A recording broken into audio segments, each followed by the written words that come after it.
The Lost Word of Power by Robert Collier. The Lost Word of Power prologue. Since the childhood of the race, mankind has been haunted by the knowledge that all around him are riches and supplies sufficient to more than satisfy his every want if only he could lay his hands on the key to make those riches available.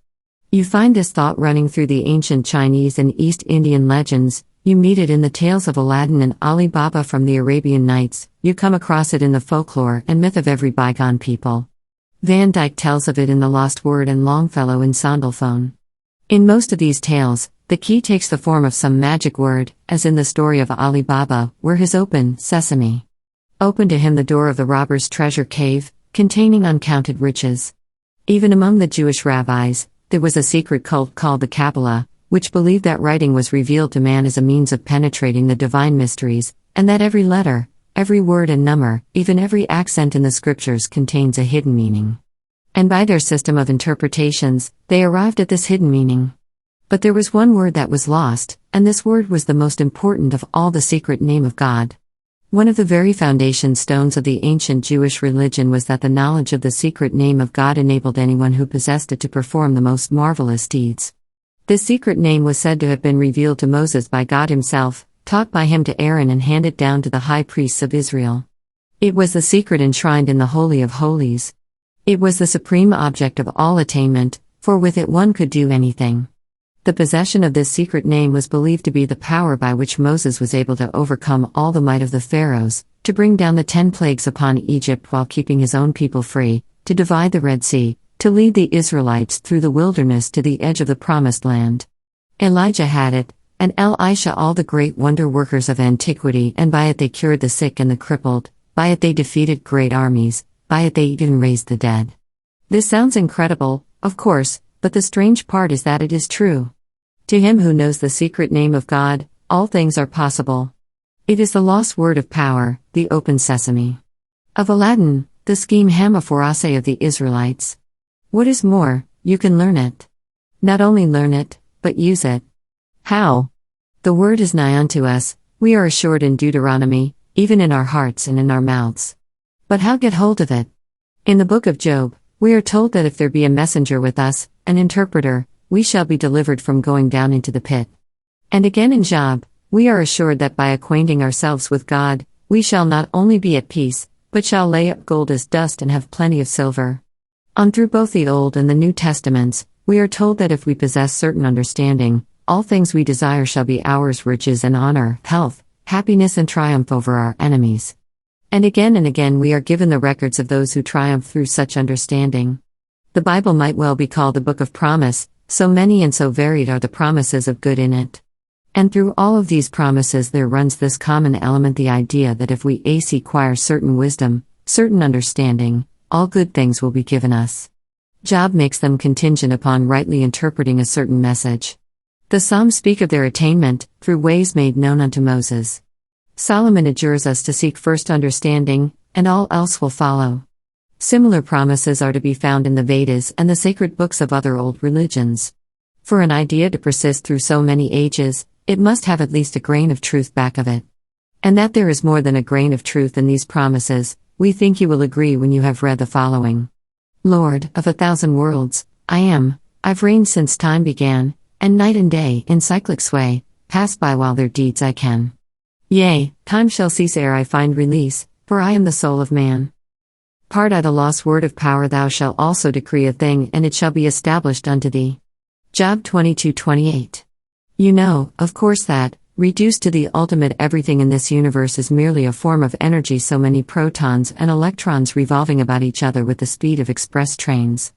You and I and the chairs, on which we sit, the desks where we work, the trains we ride on, the houses we live in, are merely so much electrical energy, with varying degrees of density. All about us, in the air we breathe, in the interstellar spaces, everywhere, is more of this same energy, only in its free state, uncondensed. The process of condensing this infinite supply of energy is going on all the time. So, likewise, is the process of freeing it. Every living, growing organism is continually condensing energy. Every living and dying organism is constantly releasing it. Each move you make, each breath you take, releases a certain amount of energy in the waste matter you throw off through your nostrils and pores. And here is something everyone does not know: every thought you think releases or condenses energy, through its action upon your nerve centers. To get at the principle behind this, let us go back for a moment to the first forms of life upon Earth, for while forms keep changing through the ages, principles remain the same. When you want to see how a principle works, study it first in its simplest form, then watch it continue its unvaried way through all the changing forms that follow. It matters not whether you choose plant or animal life, it is bound to start with a single cell. And the first cell, plant and animal alike, rested upon the waters, where it could absorb the nutriment it needed from the waters about it. Through all the different gradations of vegetable and animal life, that one basic principle has never changed. Every live cell, no matter whether in man or vegetable, is just as much immersed in water today as was the original cell that rested on the face of the waters millions of years ago. Not only has that, but it still depended upon the water around it for all its nourishment. There are differences in the outer form, in the controlling brain, but no difference in the life principle. All life is cell life. And all cell life depends for its nourishment upon the water by which it is surrounded. Hearts, brains, stomachs, limbs, every cell in our complicated organisms fully supplied with water containing the elements those cells need for life. But the farther an organism gets from the single cell resting alone upon the waters, the more complicated its functioning becomes and the more difficult to maintain life. Yet the life principle is a stubborn principle, and has shown its power not once or twice, but literally millions of times, to overcome any obstacle, to draw to itself from the elements around it whatever it needs for survival and growth. When the different species of animals increased and began to prey upon one another, what happened? Did the weak then perish from the earth? On the contrary. They promptly developed means of escape or defense. One species grew a shell, another sting, a third greater speed, a fourth secreted an ink-like fluid that so colored the waters about as to make it invisible. Always each form of life showed that it had within itself power to draw to it whatever elements it needed for survival. Why, then, have so many species perished from the earth? What became of the pterodactyl, the tyrannosaurus, the mammoth, the dinosaur, all the other giant monsters of antiquity? The same thing that became of Egypt and Persia, Greece and Rome. They perished not from weakness, but from strength. They grew so great and powerful that they thought they had all the strength they needed within themselves.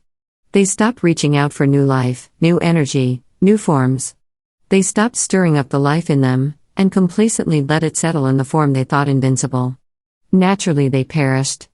You see, the whole principle of cell life, from the single cell on the waters to the highest product of creation, man, rests not upon storing up energy, but drawing its needs from the waters around it as those needs develop. When you close the openings, pores, in a cell, or wall it round so new elements cannot enter, you kill the cell. So the first essential of cell life is keeping the pores open. But that would seem to leave the cell without the early forms of cell life get around this. How did they develop their shells, their stings, their scales, their wings? Again by drawing upon the elements around them, but this time each according to what the center of its nervous organism conceived to be its needs. The same water, the same air, surrounded all, but each drew from them the particular elements it needed for survival, just as the seed of wheat draws from the soil one element, the cotton seed another, and the seed of the tobacco plant still a third. The point is that in the circle of its drawing power, its magnetic circle, we might call it, lies whatever element each cell needs for survival and for expression. But it must keep reaching out for these. It must keep growing. No matter how tight the shell it builds around itself, it must leave openings for new life to come in. If it does not, a man, or a nation, becomes so self-satisfied or so confident of its own strength that it walls itself in and ceases to draw upon the outside for life, it starts to die. You find that thought expressed in the Bible in a dozen places. Thus saith the Lord, cried the prophet Jeremiah, cursed be the man that trusted in man, and maketh flesh his arm, and whose heart departeth from the Lord. Blessed is the man that trusted in the Lord, and whose hope the Lord is. For he shall be as a tree planted by the waters, and that spreadeth out her roots by the river, and shall not see when heat cometh, but her leaf shall be green, and shall not be careful in the year of drought, neither shall cease from yielding fruit.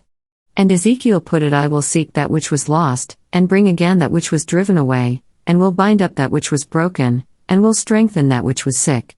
But I will destroy the fat and the strong. You see, life is dynamic, not static. It hates complacency, self-satisfaction.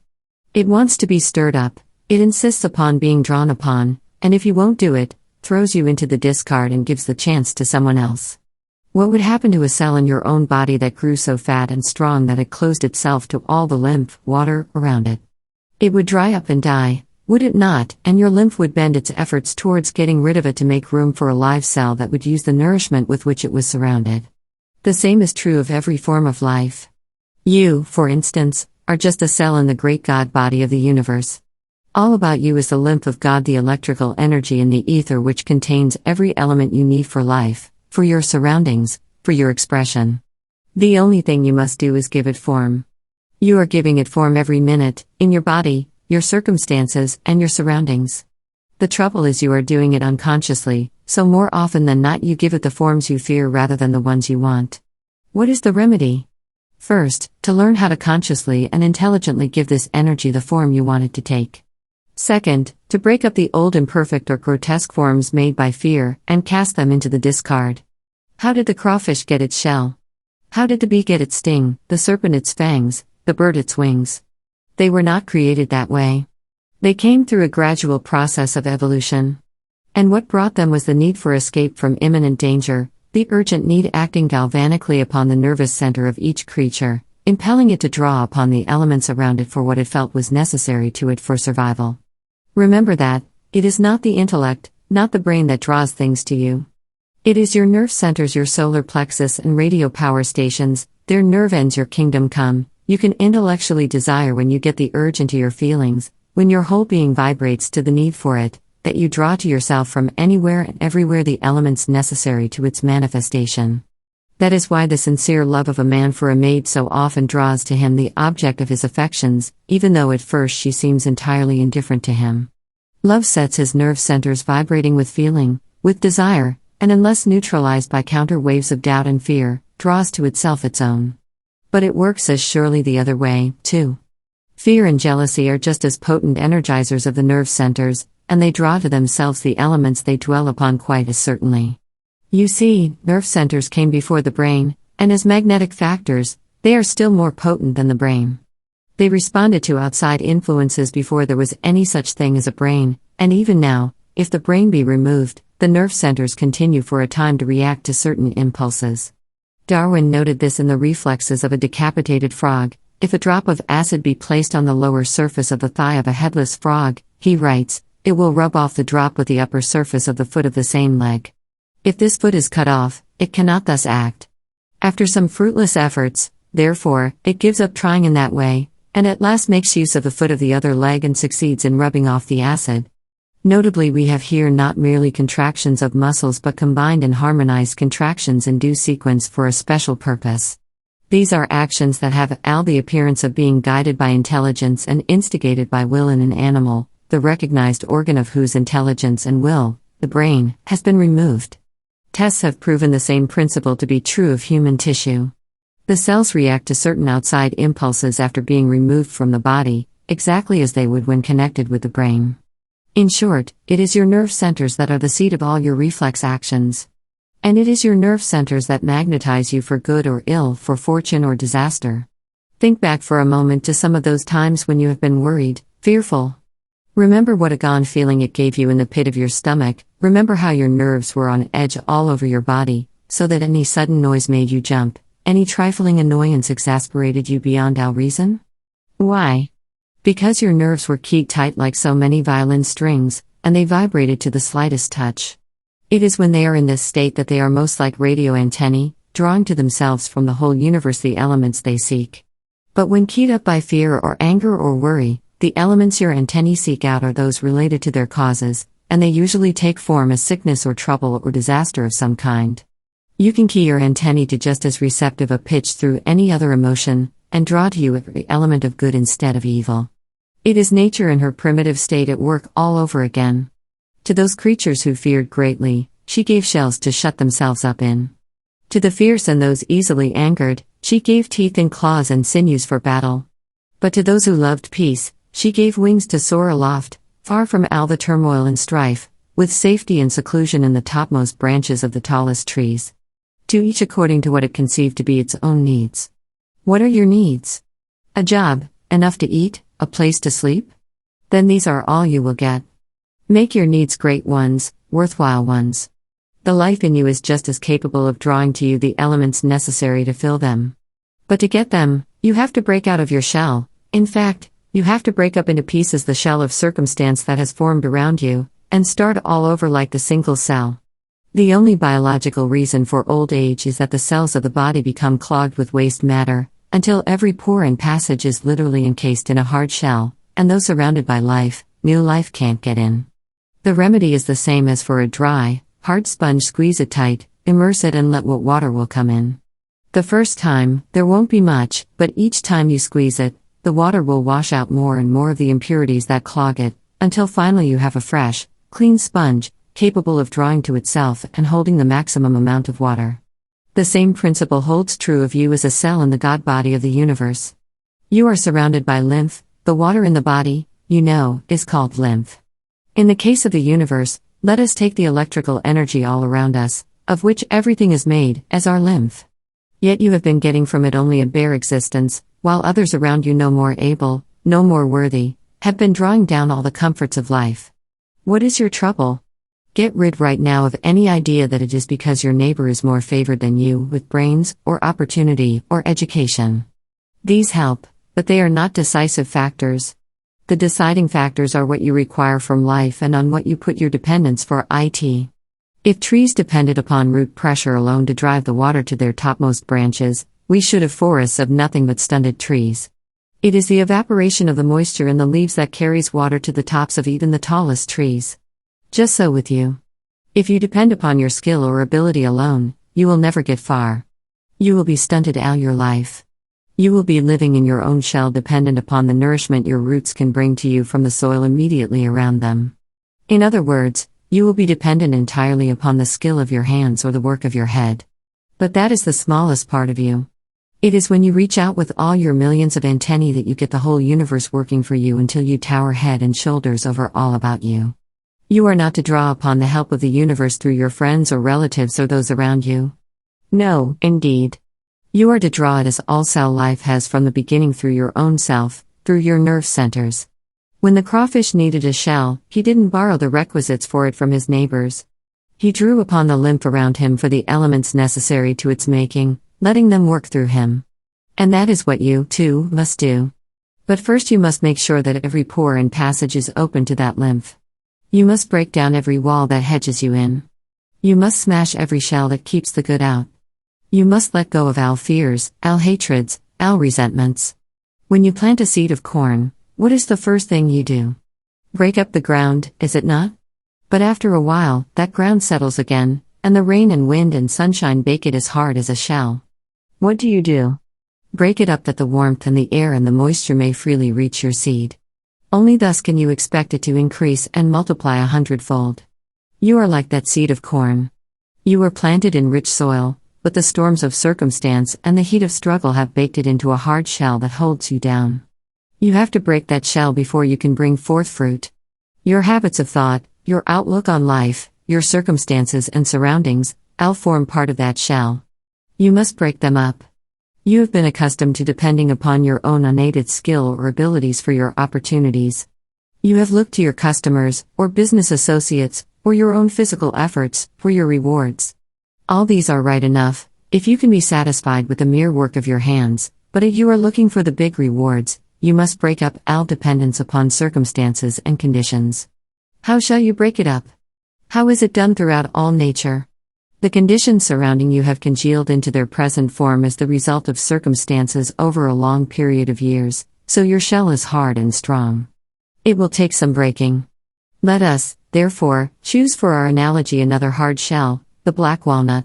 When the black walnut wants to bring forth fruit, what does it do? It heats, does it not? The heart of it, the kernel of it, germinates so great a desire for growth that it bursts from its shell, breaking the tough casing into pieces. What follows then? It gives all its vitality, all its power, to send forth a shoot upward into the air. Not, mind you, a root into the earth to get nourishment and help. First it gives all it has in sending its shoot upward. Only when it has used up the vitality inherent within itself does it put out roots. And what happens then? The warmth of the sun, taking from that shoot all the moisture it has to give, by that very process draws into it from the earth beneath the elements it needs for growth. You are the kernel and the shell of circumstance that surrounds you. To burst from that shell takes a desire so strong, so sincere, that it breaks up every dependence upon the conditions that have been supporting it, and sends up the shoot of all it has to offer of skill and ability and possessions, content to stand or fall by the fruit it can bring forth. Perhaps the easiest way to explain how this works is to quote from the story by Lloyd Douglas, The Magnificent Obsession, published by Willett, Clark and Colby. It starts with the account of young Dr. Hudson, despondent, discouraged, his wife just dead after a long illness that had taken his practice and mortgaged his future for years. One day a successful sculptor asked him, "Would you like to be the best doctor in this town?" He thought the man crazy, but finally consented to go to his home one evening and hear the formula. "You may be interested to know," the sculptor explained, after the usual preliminaries, "that I was an ordinary stonecutter until about 3 years ago, hacking out stamped letters with a compression chisel. From my youth, I had cherished an ambition to do something important in stone. But there was never any money for training. Every attempt I had made from time to time had netted nothing but discouragement.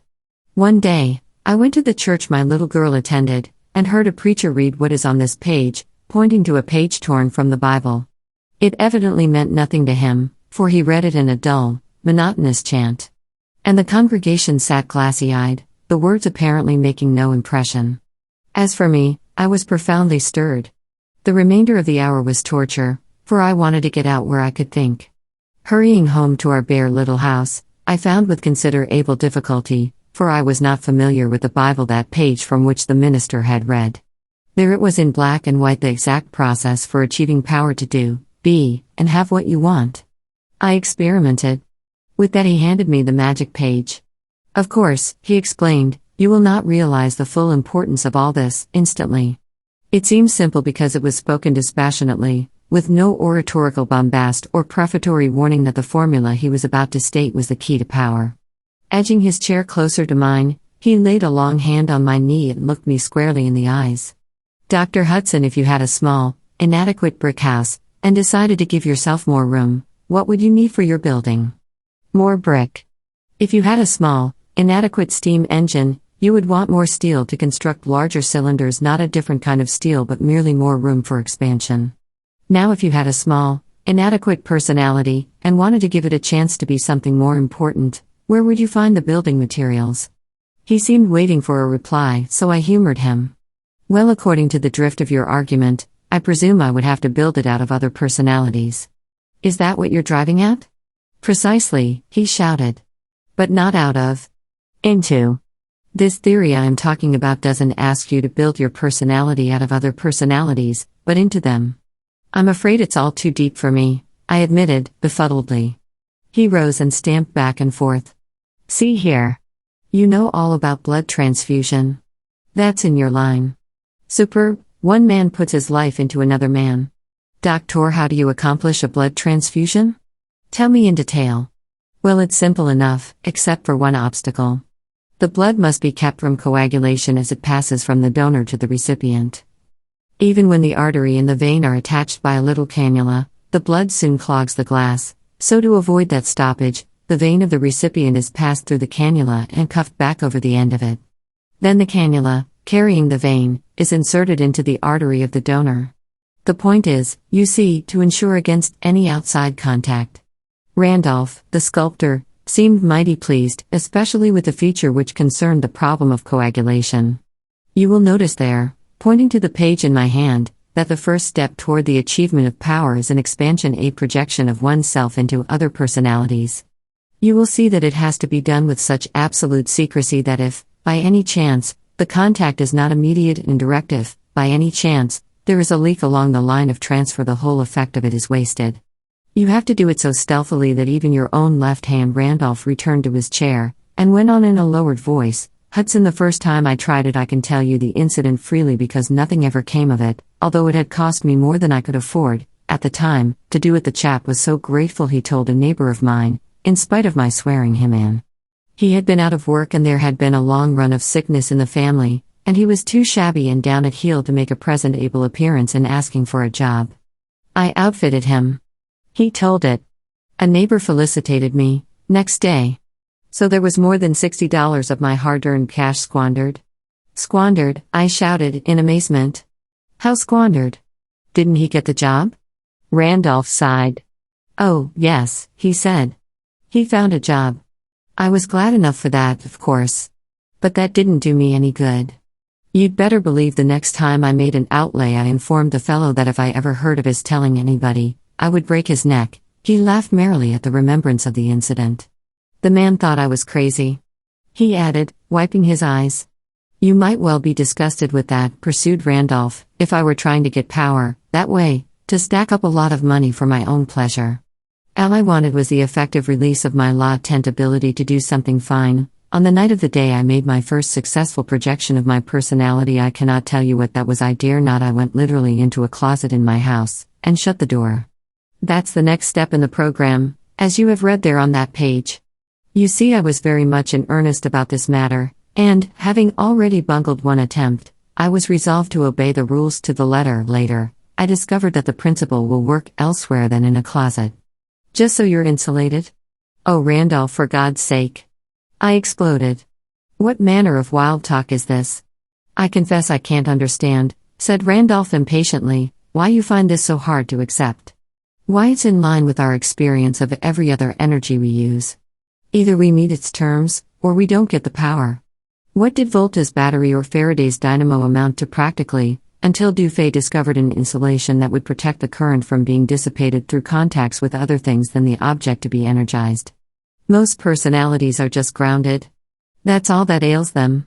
So I went into a closet, shut the door, closed my eyes, quietly put myself into a spiritually receptive mood, and said, confidently, addressing the major personality, I have fulfilled all the conditions required of me for receiving power.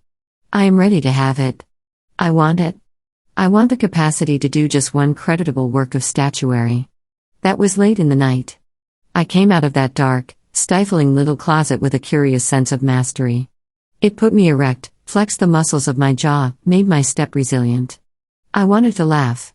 I tried to sleep, and, failing of it, walked the streets until dawn. At 8:30, I approached the manager of the factory and asked for a 6-months leave. When he inquired my reason, I told him I had it in mind to attempt a piece of statuary. Something we might use, perhaps? He asked. I am confident of it, I said, surprised at my own audacity. It was enough that I had determined to survive somehow, without wages, for 6 months, but now I had made an extravagant promise to the manager. He was thoughtful for a while and then said, "It gives you a chance to try it. For the present, you are to have your usual pay, and a studio to yourself.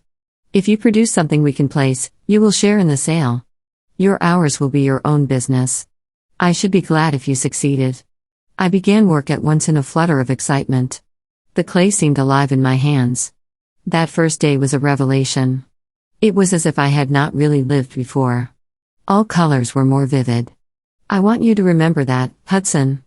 See if you have the same reaction. Grass is greener, the sky is bluer, you hear the birds more distinctly. It sharpens the senses like cocaine. That was on a Friday, the 10th of June. On the first day of September, I invited the manager in to see the cast I had made. He looked at it for a long time without any remark. Then he said, quietly, "I have some people who may be interested in this." The next afternoon, the manager's clients came in, a man and his wife. She was in black. They had recently lost their little boy. She cried at first, heartbreakingly. But, after a while, she smiled. It made me very happy when she smiled. I knew then that I had been able to express my thought. I was told to go on with my project and put it into white marble. Quite incidentally, the people adopted the boy I had used for a model. It was about 4 o'clock when I left Randolph's house that night. I was in a grand state of mystification. I went home resolved that I would make an experiment similar to his. All that day, I was aware of being on a quiet, unrelenting search for some suitable clinical material to be used for an experiment in the dynamics of personality projection. The strangest feature of my mood, however, was the fact that the power I had begun, rather vaguely, to grope for under Randolph's urging was not the mere satisfaction of an ambition to make myself important or minister to my own vanity. For the first time, my profession seemed to me not as a weapon of self-defense but a means of releasing myself. How Dr. Hudson succeeded in projecting his personality through others, and how it made of him not merely all that Randolph had promised, the best doctor in his town but one of the biggest in the world, is all part of the story. A story you may get by sending $2.50 to Willett, Clark and Colby, 440 South Dearborn Street, Chicago, 3, and asking for Lloyd C. Douglas' Magnificent Obsession.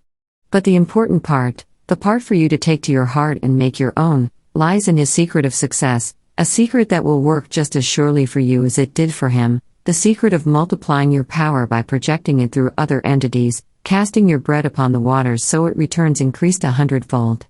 You see, it all comes back to terms of electrical energy, for what is energy but power, and what are personality, skill, ability, riches, but different forms of power.